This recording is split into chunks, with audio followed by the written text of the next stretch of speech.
the Finito brothers. Ladies and gentlemen, it's the pain in the butt. Pain to the max. You're killing me. The Max Payne series is one of my absolute favorite game franchises of all time. It's not necessarily the gameplay that appealing to me, but it's the excellent story of its eponymous character revolving around grief, guilt, and finding absolution. The game organically weaves itself into Max's story and the exploration of his character and psyche such that it becomes a game about Max, not a game revolving around him. You know what I'm trying to say? There's games out there like Hitman, The Witcher, Super Mario, God of War, which are all named after their main protagonists, and they have excellent roles and characters whose role revolves around the main protagonist. Yes, the protagonist is the star and the centerpiece of the game. That's why they name it after him. But remove him and his central conflict from the game, you still have a functioning world that can be repurposed for another game with another protagonist and another central conflict. Like remove Kratos from God of War, you still have Loki as the protagonist for the next God of War game. You remove Mario from any of the Super Mario games, and there's at least 10 characters that can fill his role as the Turtle Exterminator and Peach Defiler. So what defines the world is not, in these games, what defines the world is not necessarily the protagonist or his central conflict, but the world itself. For Max Payne, that's simply not the case. Without Max, the main protagonist of Max Payne, there is no Max Payne again. It will be impossible to replace him because the world of Max Payne is derived from him and his central conflict, not the other way around. I love Max Payne for its self-aware exploration of his various themes and its almost sadistic exploitation of Max's journey. This is definitely better explained by Ryan Hollinger on the significance of Max Payne 3's ending. So, in order of ranking, Max Payne 3 is definitely my absolute favorite of the series because it's basically Denzel Washington's Man on Fire, but with more guns and action. Like seriously, man, it's almost the same story. The visual style of the game and Man on Fire and Man on Fire is like very very similar. I really recommend checking out like Man on Fire because it's a really good movie. Then after Max Payne 3, it's closely followed by Max Payne 2 because of its incredible storytelling and lore elements that tied up all the loose ends from the first game, and transform the story. Like it starts out as a mediocre cop drama. After that, it just escalates into a climatic resolution between Max and his metaphorical demon.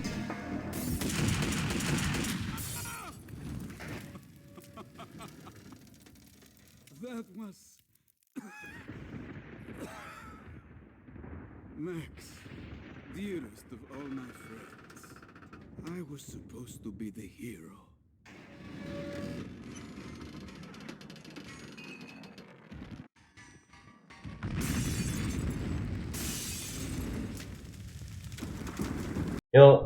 Before I played Max Payne 2, I spoiled the entire story for myself on Wikipedia, and I was still smiling stupidly to myself at the end, because Max finally gets some closure for himself.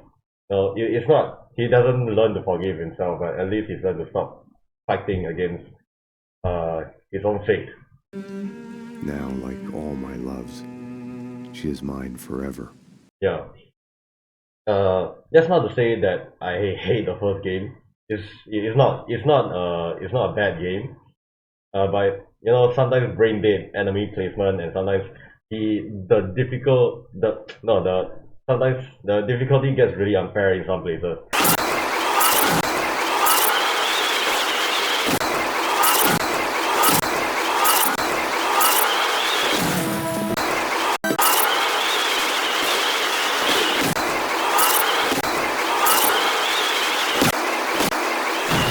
That kind of spoils your experience a little bit. Plus, the story itself, like the basic premise of the story, isn't award-winning material. It's basically a rogue cop fueled by revenge who goes on a killing spree to find those responsible for the death of his family. Yeah, it's classic Hollywood cheese, but that's not acknowledging the nuance in the storytelling elements and how the game handles the player's descent into Max psyche. So I found it very intriguing like the first time I played because I wasn't expecting the nightmare sequences at all, you know. I thought I'd just be shooting up bad guys for the whole game. Yeah, and I wasn't expecting like uh the nightmare sequences, you know, they are kind of creepy, you know. So it's kind of a refreshing experience. Yeah. Uh so today in another episode of Chinese fucker thinks his head canon too far with psychology crap we learned in class. I gotta call on my most hated enemy, Freud, and explore the role of guilt and self-torment in Max's journey, as well as tying it all up with the various forms of imagery that reference his inner thoughts and intentions. So today we'll just be focusing on the TV shows that you find uh, that you chance upon in the game environment, the nightmare sequences, and the references to Norse mythology that are like sprinkled throughout the game. Yeah. So yeah, I'm just going to focus only on the first game because the second game mostly explains itself. You know, it doesn't leave much to interpretation in terms of Max's emotions and motivations that keep him going, despite his best friend betraying him and the entire NYPD hunting him. And that's much the second game's credit because the constant use of obscure metaphors and prose from the first game would become kind of stale and bloated after a while. Especially since Max himself is in the second game is deliberately being an unreliable narrator, not to confuse the player, but to prevent himself from facing the truth. And it's this self-deception that is the crux of Max's character in the first two games. And at the core of this self-deception is Max's overwhelming sense of guilt at being unable to save his wife and baby.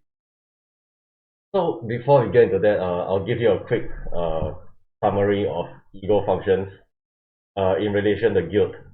So Freud's treatment of guilt evolved over time, and because he's a lazy fucker and never gave a conclusive analysis of guilt, uh, I have to work on some basic principles. I have to go read up on it myself and come up with a few principles we can work on to give some kind of answer to that. So the first one is that the superego, which develops as one becomes aware of external social influences such as your parents, society, and higher authorities, is responsible for feelings of tension and anxiety that temper one's primal urges arising from the id. So back in school, we equated the superego to our conscience, but it's actually a bit more complex than that. But today we'll just focus on feelings of guilt as a subset of feelings of anxiety. So the second principle, the main function of guilt is cultural and societal in nature. So it's one of the methods of the superego in tempering our primal urges so that the person can develop into a functioning member of society. However, a lot of psychoanalysts view guilt as an overwhelmingly negative emotion, as it is extremely distressing for an individual since it inhibits your most productive and creative energies. So when one feels guilty over a real or imagined mistake, he'll be driven to perform some sort of reparation. Okay, now the third principle. Humans are wired to seek pleasure and minimize pain. This also applies to feelings of guilt. And because the superego is a fucking piece of shit and never stops reminding you how much of a piece of shit you are, the psyche resorts to various defense mechanisms to reduce the psychological distress from the superego persecuting you. So some people who feel extremely guilty will resort to self-punishment as a substitute for guilt. So one form of suffering is replaced by another, but self-punishment is a narcissistic torment directed at yourself in an attempt to alleviate the distress from guilt. Yeah. Authentic guilt on another hand makes a person move beyond narcissism towards concern for an external object. So when one deals with guilt in a healthy way, they are able to evaluate the rationality of their guilt, and perform reparations or reject their guilt as irrational. So self-punishment is seen as preferable to authentic guilt, as it helps the individual evade the anxiety caused by moving beyond self-absorbed and narcissistic rumination. However, this can give rise to neurotic and unhealthy behaviors.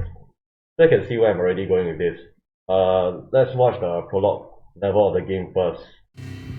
To make any kind of sense of it, I need to go back 3 years. Back to the night the pain started.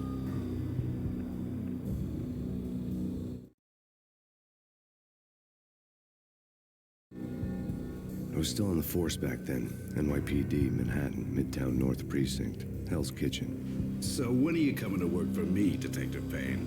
You'd make me work undercover in some hellhole. Sorry, Alex. Michelle and the baby come first. See? My last smoke. It's bad for the baby.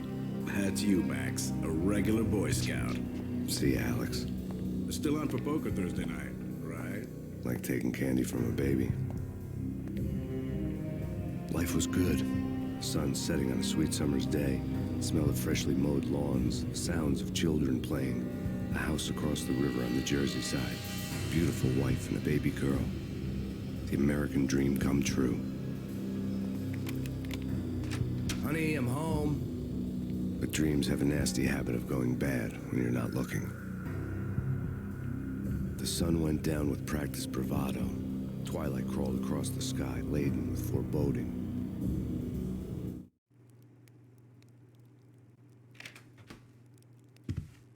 Michelle, honey, anybody home? I didn't like the way the show started. They'd given me the best seat in the house, front row center.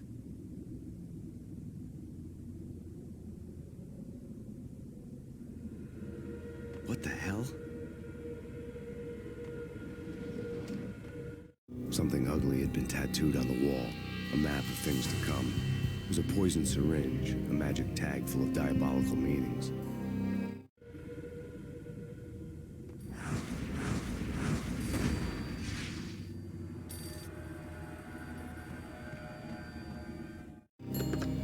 Listen, someone's broken into my house. Call 911. Is this the Payne residence? Yes, someone's broken into my house. They're still here. You have to... Good. I'm afraid I cannot help you. Who is this? Hello?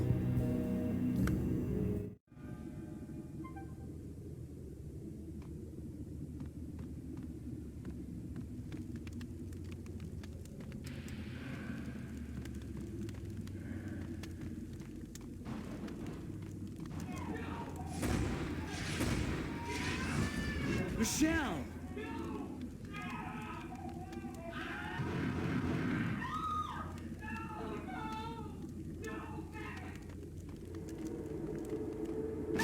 Michelle! Freeze! NYPD, drop it!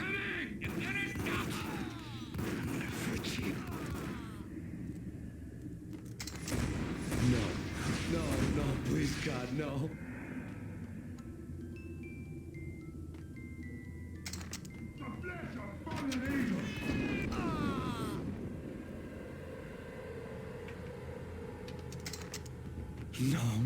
No, God, no, please, Michelle. Oh, baby.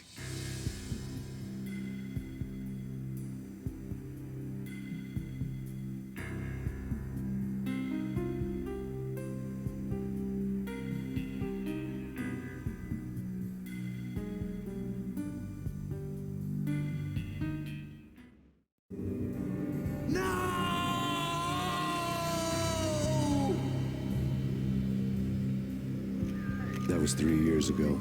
Everything ripped apart in a New York minute. The killer junkies had been high on a previously unknown designer drug, Valkyr, V. After the funeral, I told Alex I'd be transferring to the DEA. It took us 3 long years to get a break in the Valkyr case. Then, finally, 2 months ago, a dime dropper tipped us off that Jack Lupino, a mob boss in the Punchinello crime family, was trafficking. I went undercover, infiltrated the worst mafia family in New York. So we already get the whole premise of the game story in one level, you know. Max's family was killed by drug addicts and he wants to find those responsible for the production of the drug. So, very crucially, Max says, But dreams have a nasty habit of going bad when you're not looking. so this becomes a bit more relevant when you play the nightmare sequences. So, Somewhere, the baby was crying.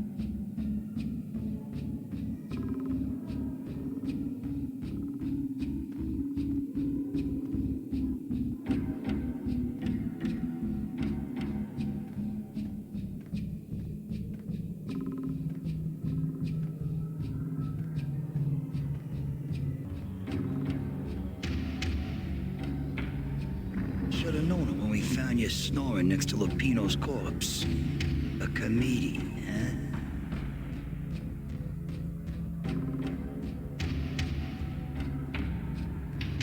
The pictures were filled with good old times.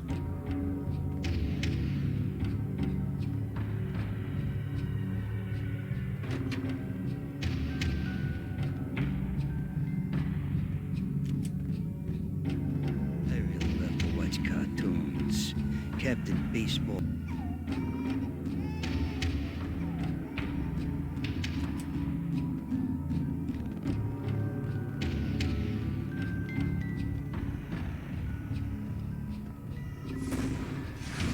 No.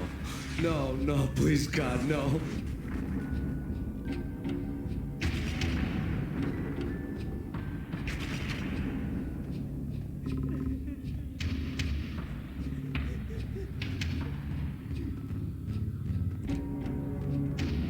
Slice them, dice them, shoot them full of holes, blow them to bits, vaporize them, disintegrate them. No matter what you do, they'll still be back good as new. Michelle's diary lay on the table. Michelle was working part-time in the district attorney's office. Her diary was open on today's entry, her handwriting all pretty curves. An army dossier found its way to my desk yesterday. Valhalla? Isn't that a Norse myth? Something about Vikings? I tried to tell Max about it, but he was busy, that cute frown on his brow. Guess it's nothing, just a mix-up at the courier service. From now on, I would always find time for her. It was a hollow promise. Too little, too late.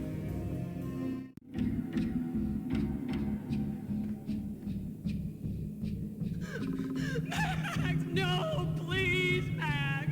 Why? I didn't mean to. I'm sorry.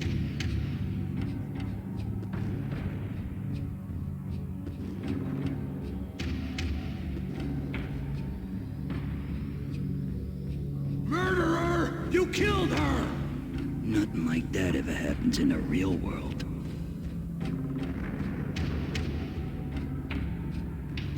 The first nightmare happens after Mona spikes Max's drink with something that knocks him out.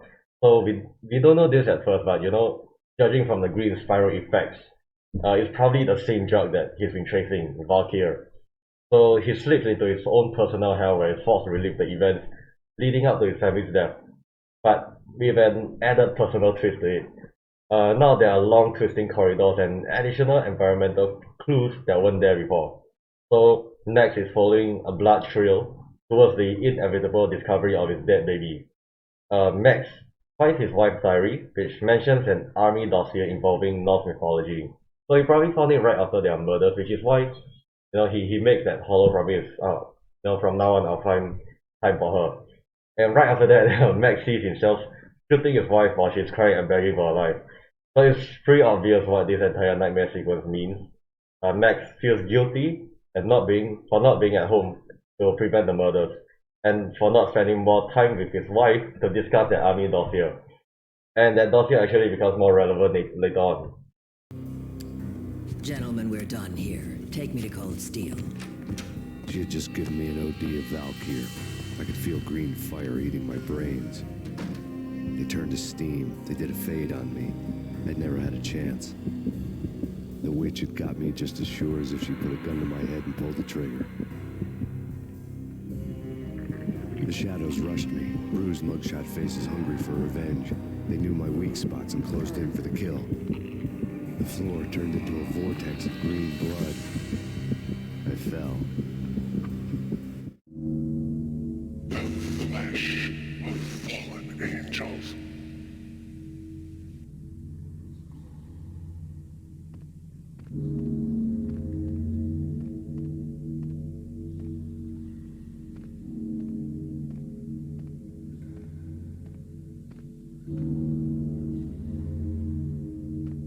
Who's there?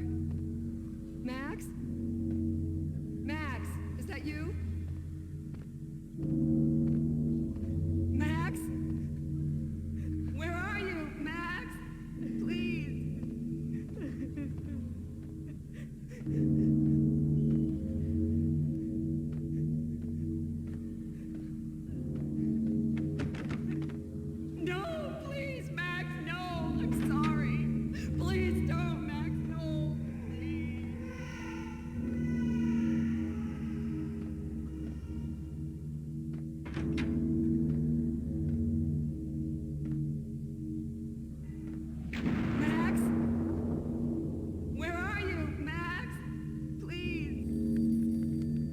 The letter was staring at me.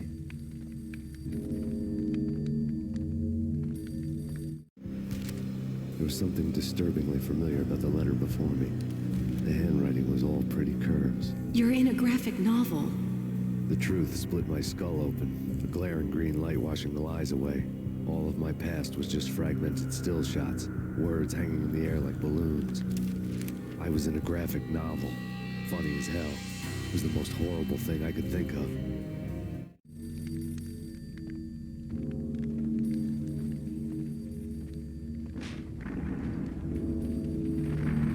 The weird piece of paper looked dangerous. There was something disturbingly familiar about the letter before me. The handwriting was all pretty curves. You're in a computer game, Max. The truth was a burning green crack through my brain, weapon statistics hanging in the air, glimpsed out of the corner of my eye, endless repetition of the act of shooting, time slowing down to show off my moves, the paranoid feel of someone controlling my every step. I was in a computer game. Funny as hell, it was the most horrible thing I could think of.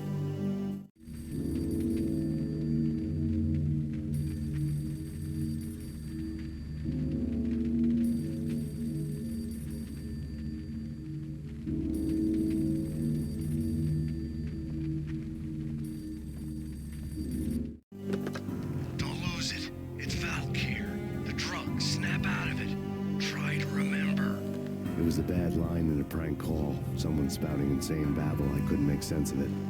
But I had an overwhelming sense of deja vu, and the caller's voice sounded oddly familiar.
Max! No! Max! Murderer! You killed her!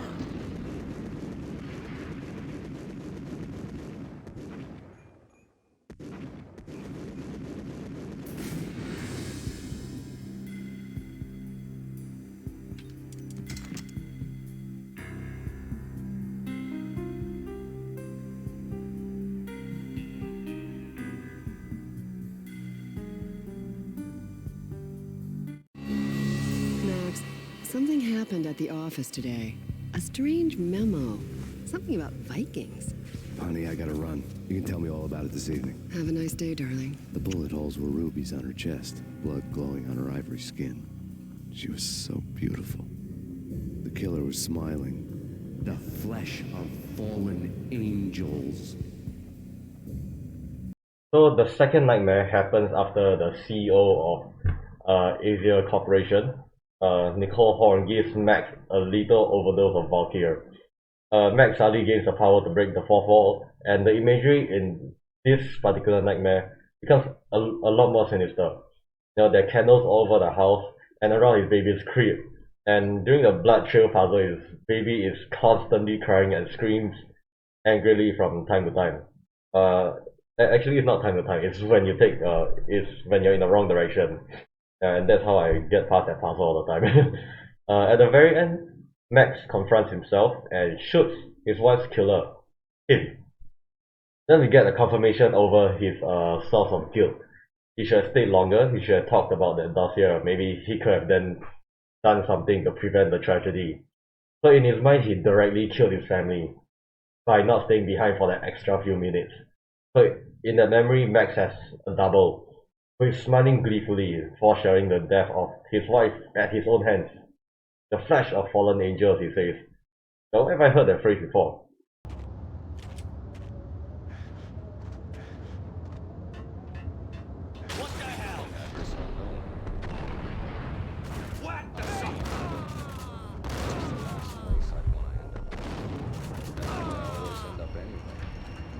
Only it's not me talking to the pink flamingo, but someone who looks the part down to the finest detail.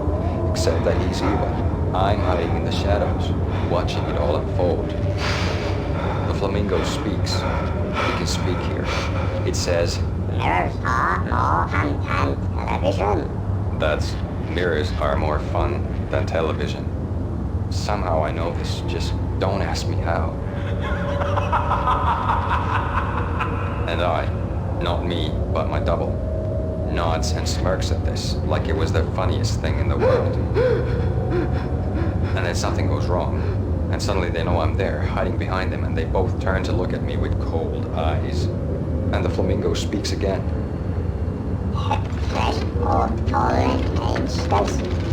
I have no idea what that means.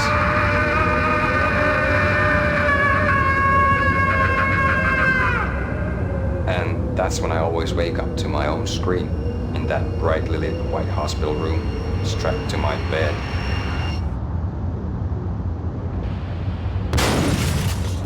This is not a TV show.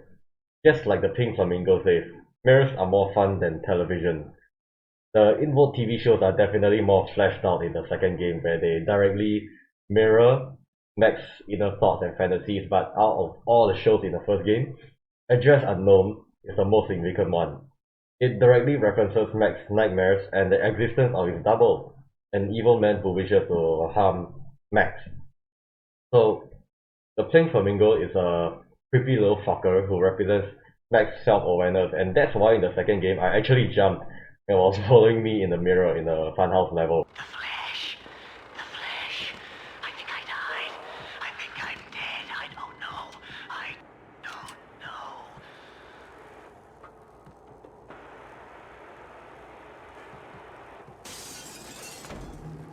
Mirrors are more fun than television. Has dyed her hair red.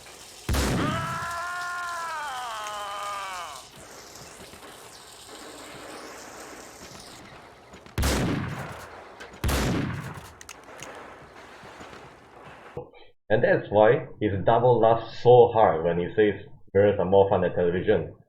Because that's true. You know, Max doesn't need to watch Address Unknown, but he himself is the protagonist of his own TV show. He is the mental patient doing battle with his own double, with his own mind, desperately searching for in his own mind for means of reparation, a way to right the wrongs his double has committed. Yes, did you catch the last phrase? Yes, he is cleaning up after his own double in his mind. So why would he clean up a mess that's not his? Don't answer that. A rhetorical question. And that's the crux of the problem with self-punishment. For Max, his guilt stems from his inability to protect his family. Simple as that. That's it. But he does not accept those feelings of guilt, because it will confirm that he was unable to protect his family. So instead, he engages in self-punishment as a substitute for accepting that fact. So with the power of hindsight, Max engages in a fantasy where he discovers the importance of that army dossier, and he was the one directly responsible for his family's death. So his double is created, because he cannot see himself as bad and good at the same time. No, for him, and for most of us also, we cannot accept that, you know, bad and good can exist in the same person. So one part of him is the murderer, the demon who seeks the destruction of all that is normal and good. And the other part is the perfect husband, you know, the man who loves his wife and baby dearly and will never let any harm come to them. So Max cannot accept that he's the murderer and the perfect husband at the same time. Thus, in his mind, he splits himself. So there's Max, who's talking to his wife, and there's the other Max at the back smiling at him, the flesH of fallen angels. So, as reparation for his crime of killing his family, Max, in the real world, works his way up New York's ladder of organized crime to find those responsible for the proliferation of Valkyr, while in his fantasy world, he endlessly chases his double through the winding corridors of his mind to kill him and avenge his family. So, yeah, think about it for a moment. How does not spending a few more minutes with your wife equate to killing hundreds of mobsters and taking down a multi-million-dollar corporation? The whole premise of his self-punishment is irrational, but it gives him a means of providing reparations. If he punishes himself by reliving his family's murders, he has a reason to exact vengeance on those he spuriously thinks are responsible. If he accepts his guilt and the fact that he was unable to protect his family, he cannot do anything about it. Right. Except to live with his grief. That's it. So the former provides some sort of catharsis, so Max chooses that. Yes, I remember that word from an essay I wrote 2 years ago, and now I'm going to use it without actually remembering what it means. Another thing that I feel is significant but isn't really talked about in Max Payne lore analysis videos is the Norse mythology references that are sprinkled throughout the game. So the most obvious reference to Norse mythology is Valkyr, which is derived from Valkyrie, who are female entities of Norse mythology who take those slain in battle to Valhalla, where they will serve as Odin's warriors and prepare for the events of Ragnarok. Valkyries are sinister entities or angelic figures, depending on which source you're looking at. By Max Payne, they take on the more sinister aspects of the mythology. Yeah, Valkyr is a bad monster. Turn them into friggin' zombie demons from outer space. So Max is talking about Jack Lupino, who ate about 2 full clips from the Ingram before he went down.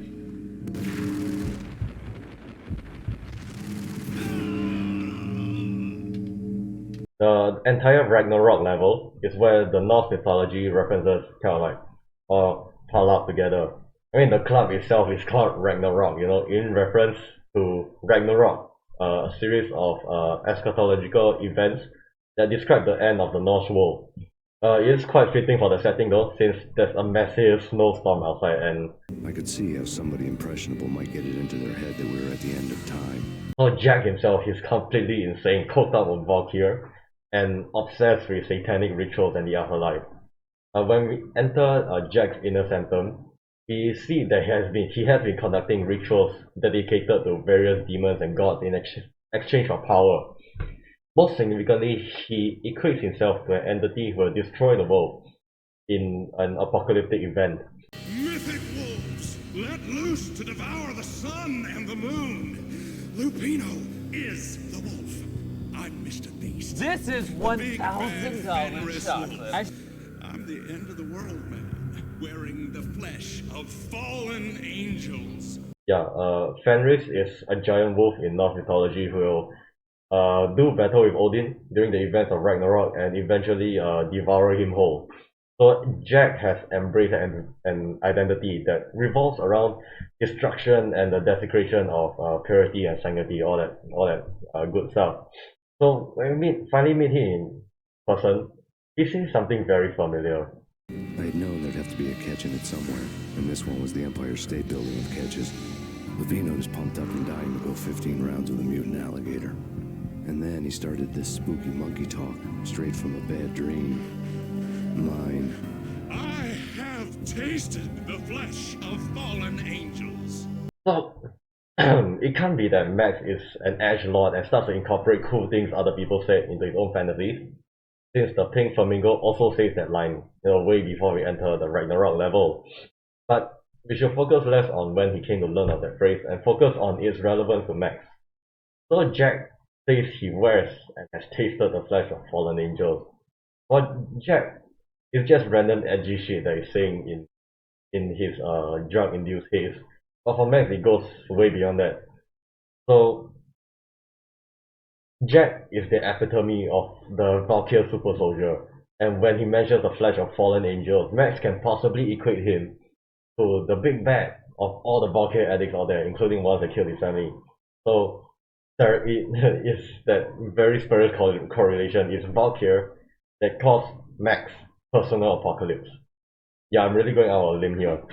But when Max Double starts spouting that shit too, we can see its relevance to Max self-punishment. You know, Max also fancies himself as a destroyer who has tasted the flesh of fallen angels. He has caused his own personal apocalypse in which the destroyer enters his home, which is a place of purity and sanctity, and kills the perfect angelic entities that live in there. I also find it interesting that Max's role as a destroyer also becomes relevant when you consider the name of the company manufacturing Valkyrie. It's called Asia Corporation. Her name is Nicole Horn. She was the key figure in Project Valhalla. When the funding was discontinued, she simply refused to quit. She knew exactly what she had in her hands. Nicole Horn is the president of Acer Corporation. She has more than half the city in her pocket. This must be kept under wraps. If you try to go public with this, we will deny any knowledge. We need you to take her out. Afterwards, we can protect you. Make all the charges go away. So, in Norse mythology, the Aesir are the dominant clan of gods in the Norse pantheon and include deities such as Odin, Thor, Frigg, Balor, all the famous gods from Norse mythology. So we can draw some parallels between the story of Max Payne and the events of Ragnarok. Don't click off the fucking video, okay? So Max represents the destroyer entities featured in Ragnarok, such as Fenris, Surtur, and Jormungandr. I don't know how to pronounce Norse words, okay? Jormungandr, something like that. And Asia Corporation would represent Asgard, the realm of the gods. So his demented quest seals his destiny to destroy the realm of the gods in fire and blood. As such, just as Fenris will devour Odin, Surtur will kill Freyr, and Jormungandr will ultimately kill Thor, Max will dismantle the pantheon of Asia Corporation, starting from the Finito brothers and Vini Cogniti, and all the way up to the king of the gods, Nicole Horn. So Valkyrie, as I said earlier, represents the Valkyries of Asia Corporation, because it chooses the warriors who will serve the bidding of the king of gods, right? And we see that when we come to know that the drug addicts, they weren't entering Max's house by chance, they weren't just like regular street fuckers who entered a home and just decided to go inside for fun. It wasn't that. Nicole Horn let them in there because Max's wife came to know about the Valkyrie project because it was in the army dossier. Listen, someone's broken into my house. Call 911. Is this the Payne residence? Yes, someone's broken into my house. They're still here. You have to... Good. I'm afraid I cannot help you. Who is this? Hello? So she sent in...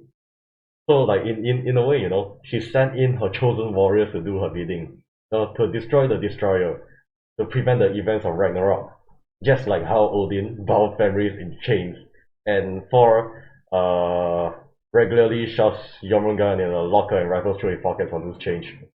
This isn't an attempt to frame Max Payne as a retelling of the Ragnarok myth. I'm not that pretentious. I just thought it was neat to draw some parallels.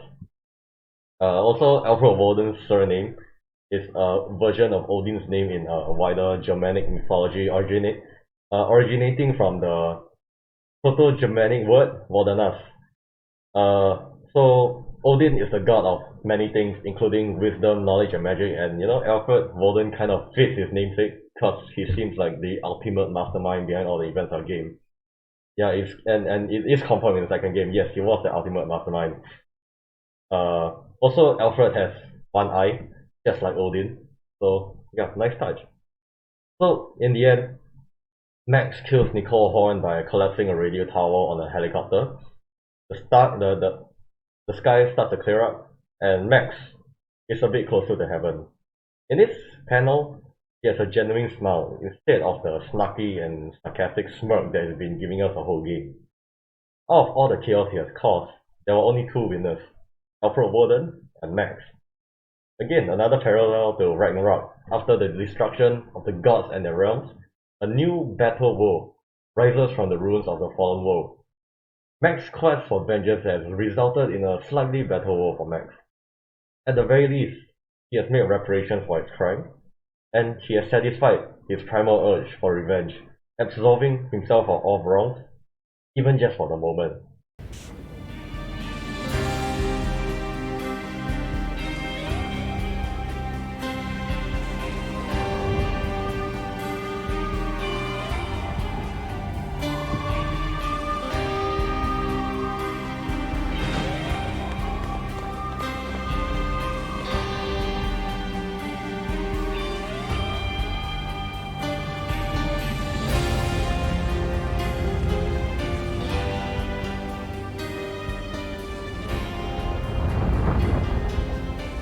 They were all dead.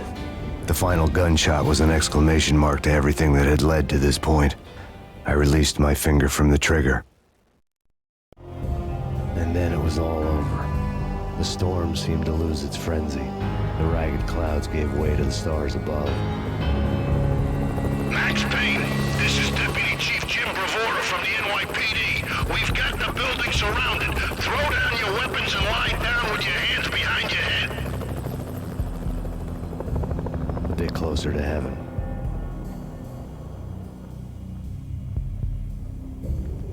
The cops' voices were distant and muted.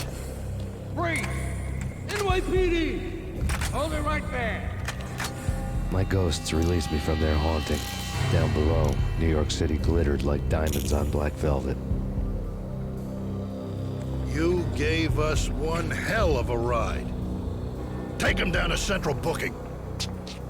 You heard the man. Woden was there in the crowd, standing by the sidelines. It wouldn't be over till the man with the patch would say so. He'd say the right words. I knew he would. He'd better. Woden grinned smugly. It was the grin of a winner. That made two of us.